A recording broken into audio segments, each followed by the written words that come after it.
Welcome back to my channel. In today's video, we're going to be trying out e.l.f.'s new Flawless Brightening Concealer. If you guys have been following my channel for a while, then girl, you already know one of my all-time favorite concealers is like 16-hour camo concealer. So when they came out with a new collection of concealers, I couldn't wait to try this one out. This one is running for $5. It came out with 12 different shades. It's supposed to give us a light coverage, but still buildable with hyaluronic acid and vitamin C infused in this formula to help even out skin tones. So I can't wait to try this out and just see, how does it wear throughout the day. I do have combination oily skin with a bit of hyperpigmentation on the top of my cheekbones, so finding something that's still going to give me that brightness effect that I'm looking for and still enough coverage so my hyperpigmentation doesn't pop out is really important to me. So I couldn't wait to try this out. We're going to do an 8-hour wear test and we're going to see if there's any separation, creasing, what is the situation with these concealers. So I hope you guys enjoyed today's video. As always, please don't forget to like, share, and subscribe, and let's jump on in and try these out. I did pick up two different shades, you guys. The shade that I picked up is Light 23C, which has peach undertones, and the other is Light 26N that has neutral undertones. And to be honest, you guys, I purchased these online. I didn't really know which shade to go with and which one would work best for me, so that's why I purchased two. I'm going to start off with Light 26N, just because typically in my experience when it comes to concealers or foundations, when a product has like in their titles of the shade of the concealer foundation, if it has a neutral or natural name to it, it's usually for me. So I'm hoping that this shade works best for me. So I'm going to start off with this one. I do want to mention that it does have a brush applicator. All you have to do is press the bottom button for the concealer to rise, which I like. I feel like you kind of have control of how much product you're using, and it's just different just because a lot of the concealers that have launched have a thick chunky doe foot applicator, which we love and get used to, but this is a nice little change for us. So I'm gonna go ahead and apply this on. I thought this part was filming, you guys, and it wasn't. So let me recap you really quickly. So I went in with Light 26 Neutral and applied concealer on under the eye area, down the ridge of the nose, forehead, upper lip, and chin. And let me tell you, I went in having to click many times trying to get enough concealer to apply on. So that is the only thing. I'm not really sure how long this type of concealer will last for me, but just because of just the amount of clicks I had to go through, girl.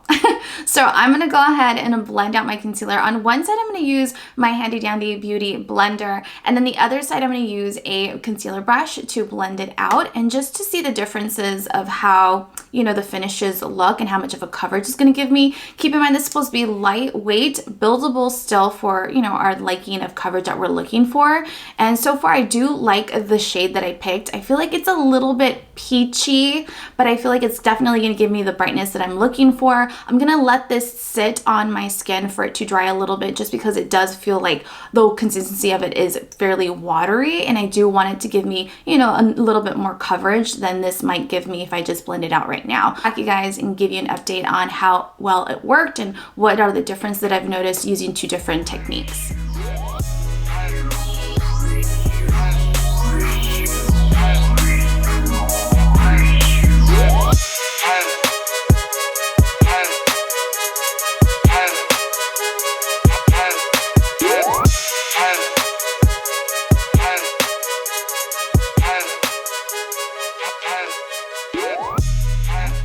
So I just finished blending out the concealer, you guys, and I went in with my Japanese concealer brush, and on the left side of my face, I went in with my sponge and blended out the concealer. And to be honest, I didn't even notice a difference in using one or the other, which says a lot, and I really like that. Makes it really convenient. I feel like it helped for me waiting a little bit for the concealer to dry out a little bit to give a little bit more coverage, and I didn't have any issues, to be really honest. I feel like it blended out really nicely. It has a really nice flawless finish. I don't notice the difference looking in the mirror, so I'm really liking it. I really love the pigmentation of it. It's definitely giving me a really natural brightness that I'm looking for. I can tell a little bit that the hyperpigmentation is kind of popping through, but not a lot, so I think I can make it work when I put in a little bit of powder on and everything like that. So I'm gonna go ahead and finish doing my makeup off camera. That typically takes me about an hour, so it is currently at 10:44. I will check with you guys in an hour and give you an update on how it was doing my makeup, if there was any issues or anything like that. So I will see you guys in a bit. I am back, you guys, and I have finished getting ready.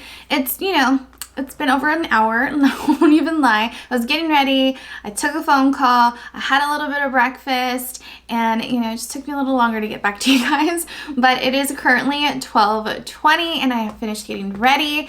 And I actually use same products that I always have used, same foundation that I know works for me. Banana powder, I went in with the NYX banana powder that I always know it's my holy grail. It always works really well with, you know, any products that I use. And yeah, you guys, I didn't have any issues blending anything out, applying any makeup or anything like that. So far I'm really liking it. I do notice that it's a little light, the coverage to this concealer, but you know, it's definitely giving me the brightness that I'm looking for. So I'm fine with that. I just feel like I should have waited a little bit longer for the concealer to dry out, you know, especially under the eye area, because that's where I have the hyperpigmentation. It's really close to this area.